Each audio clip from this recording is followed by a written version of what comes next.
Hi.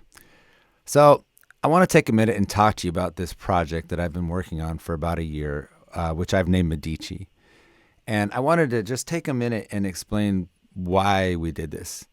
All right, so there's some big ideas at work here that I want to unpack, so just bear with me. I'm going to start from the start. When I was 11 years old, I lived in this very lonely house in Salem, Oregon, with some people who weren't very nice to me. And, going through some difficult situations at that age, as I know many of you have, I felt awkward and strange and self-conscious in a lot of situations because I felt like I had this thing inside me that I wasn't seeing expressed anywhere else in the world. And somewhere around this time, someone introduced me to music. And I want to say, I'd heard pop music before, and I liked pop music like everyone. But specifically, they introduced me to people like The Cure and David Bowie, and the Smiths and, punk rock, Sex Pistols and Joy Division and all this music I'd never heard before. And it was like this revelation. Part of it is I just liked the music because it was weird and, cool and interesting and different from what I'd heard on the radio. But part of it was there would be these tough nights where I'd go and I'd put on my headphones and I'd listen to music, and it was like Robert Smith or somebody or David Bowie was talking right to me. There was this feeling like we had a connection, me and Robert Smith, that he had gone through something and he decided to write a song about it. And because he did, then I could listen to it, and I felt less alone and more alive and curious and interested in the world. And it started me on this journey of, art and music and literature and, just kind of into the world of art and these big ideas that I think are the reason why people enjoy art and why people become artists. Okay, so fast forward to the modern day, and we now live this music industry model with, the streaming model of music, which is all based on these like low engagement and these huge songs. The idea is they want as many streams as possible, and there's people. So I'm sure some people love the music, but the whole idea of the industry is it doesn't matter if you love it or not. It's all about low engagement across a huge wide swath of the population. And this has happened again and again in recent years with, the death of music stores and zines and blogs. And I don't know about you, but I used to go to shows because I was interested in the clothes people wore. I wanted to see the way they bobbed their heads, or the shoes and the bracelets and the, kind of the culture around what was happening.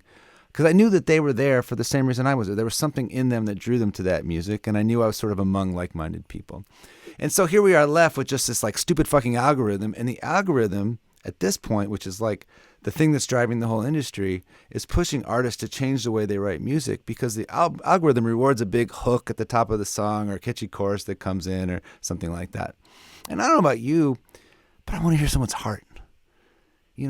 When I hear a song, sometimes the heart is expressed in that 3-minute noise guitar intro, or some long violin part in the middle, or some delivery that like jolts you and shocks you and then kind of unfolds slowly. But then that heart more and more has been replaced by whatever satisfies the algorithm. And thus it puts money in the pockets of Spotify or Sony or whatever. So this whole thing is bad for artists who want to express something unique and specific and personal or strange or ironic or detailed or nuanced. And it's bad for listeners who want to hear that because they want to hear the heart of the song. So there's another piece to this, and I'm going to get to more. I know I'm saying a lot here, but just bear with me. And it has to do with our connection to each other.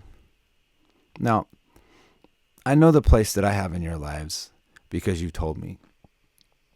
And I know my music has been at your weddings, in some funerals. I know that I've accompanied you through your journeys, some of your hardest moments, some of your happiest moments. And I know I was there with you because you've told me. So that's one side of it. But the other side of it's mine. And that is that I'm so grateful that I've been able to go on this journey with you. I'm grateful that I get to have this role in your life. As an artist, all you want to do is connect with people.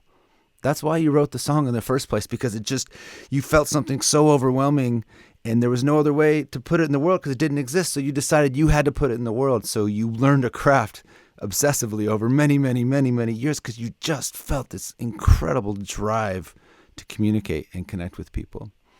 And the reality is we're not fan and artist, these terms which seem to separate us as people. That's not really how it works. How it works is we're alike. There's something in me, a shape, I couldn't see anywhere else in the world, a shape defined by my sorrows and tragedies and joys and loves and the ideas I was drawn to, the ironies and conflicts and stories. And the reality is you're drawn to those same ideas. And it's as if music is this bridge between us, just like it was between me and Robert Smith. And it's this place where we can stand and marvel at all these things together. And it's sacred because it changes your life. And I know it changed mine. So, why Medici? My big insight this past year, as I researched this and tried to figure all this stuff out, is, instead of streaming or fucking Spotify or iTunes or whatever an algorithm says, let's put that at the center of how we interact. That basic idea that we are connected by this bridge. So Medici is my attempt to build it. So it's a new thing. So it's not quite right to compare it to something which already exists, because everywhere I look, I don't see something that exists that's like this. At a very basic level, you join, you become a member, and you get all this like premium stuff from the Airborne Toxic Man world. You can go to secret shows with just your membership. You get to go to see us at a small club, and you don't have to even buy a ticket. There's no tickets because we don't want people to scalp them. That comes free with every member. You can get into our venues early on tour.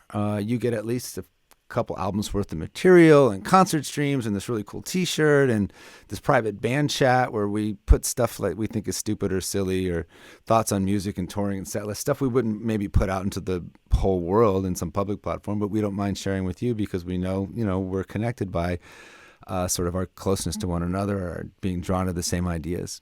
I'm also going to do this whole video series for Medici members where I go through and talk about how I'm writing the entire next record. And we'll go through a new song every month. You get to hear it a year before the record comes out. Anyway, so that's all what it is. And all of that comes with membership. So on the one hand, you could say, okay, that's part of what it is. But there's something else.